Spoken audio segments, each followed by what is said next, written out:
were set too high in its chest, and they were very, very hard in appearance. And that here, the pubic hair as well as the hair in the armpits was a fiery red, as if it had been dyed. And this thing didn't even blink. Its eyes were just like this, looking at you as if there was no liquid in the eyes. Just an unblinking, terrible stare. And it was a small creature, about the size of a 16-year-old girl. But it was very, very heavy as it sat on top of me. And there was no emotion in that whole nonsense. There was no, I just... And then the creatures took me out of that room after the metal creature and this pink creature had gone. This creature took me out of that room, assisted by another one. And they pushed me along a corridor which curved slowly in that direction, towards my right. And there I was shown many things which even today I don't understand. I was shown little versions of this creature swimming in huge cylinders made out of what looked like glass, in a pinkish liquid, like ugly little frogs inside the liquid. They looked like aborted human fetuses. They were very, very terrible and disgusting. And then we came to another room, and there I saw a number of people undergoing the same torture that I had undergone. One particular person whom I passed very close to was a white man, definitely a European, with a yellowish beard and moustache and long, straggly blood-crusted hair. This man looked into my eyes, and I looked into his eyes, and we were so close we were as I went past him. Then, to cut a long story short, I found myself in the bush again. But I was wearing only my shirt. My boots were gone, and so was my trousers. So I took off my shirt and wore it around my waist as a loincloth. And I started traveling, not knowing really in which direction I was going. Then I came to a track, and I walked along that. And some time later, I saw people coming towards me. It was a group of young men and young women, Mashona people, and they were going to a trading store, I later learned. I asked them where Elizabeth Moyo's homestead was, and they directed me to it, but they kept a safe distance away from me. And later I learned why.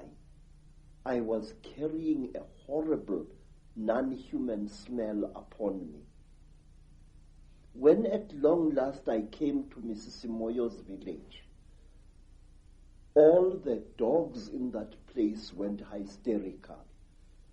They came at me in a pack, wanting to tear me to pieces. And only the villagers managed to save my life there. Mrs. Moyo asked me where I had been, and I said I did not know. And then she said, I know you had been taken by the little ones. I said, yes. I cannot understand. She said, you must not try to understand. You were chosen by the gods as a living sacrifice.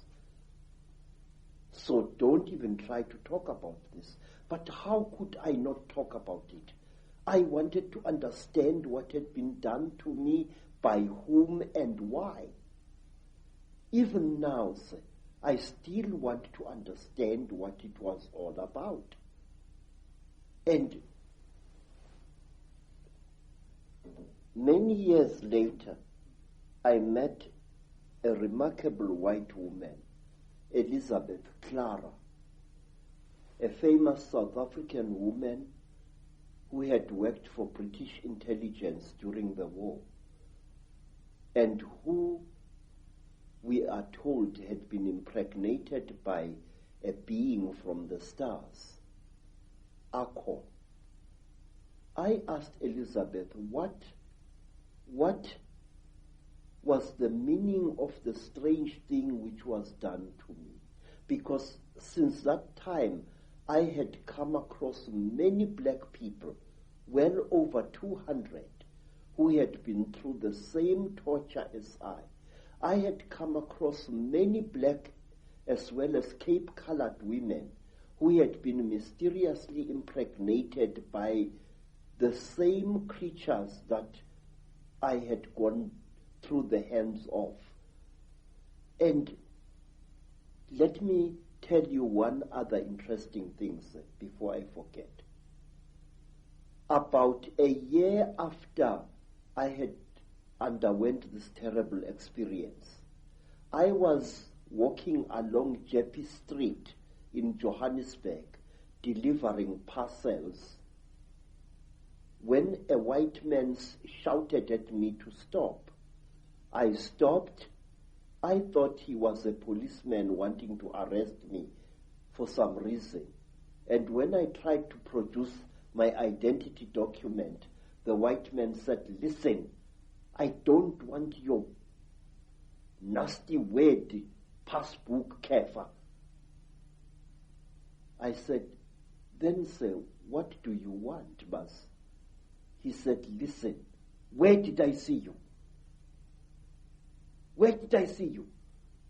I said, I don't know, Bas.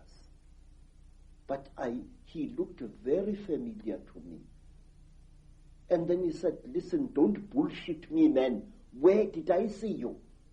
Where did you and I meet? Then I said to him, I saw you in Rhodesia, in a certain place. You were lying on a table. If I had hit that white man with a fist, he would not have reacted the way he did. He went pale, almost dirty gray in appearance, and he turned away with a terrible, dirty word, and he walked away. His eyes were filled not with anger, sir, but with pure, naked terror. Astonishing story. Yes, but there is more, sir. There is more, because I still want to know what was done to me. Say, one day you and I must talk more, in greater depth than now. I would like to tell you that since that time, I have found that I know things that a man of my standard of education shouldn't know. These hands, and those who know me can confirm this, these hands not only have made these sculptures using ancient African metal casting secrets. These hands, believe it or not, can make guns,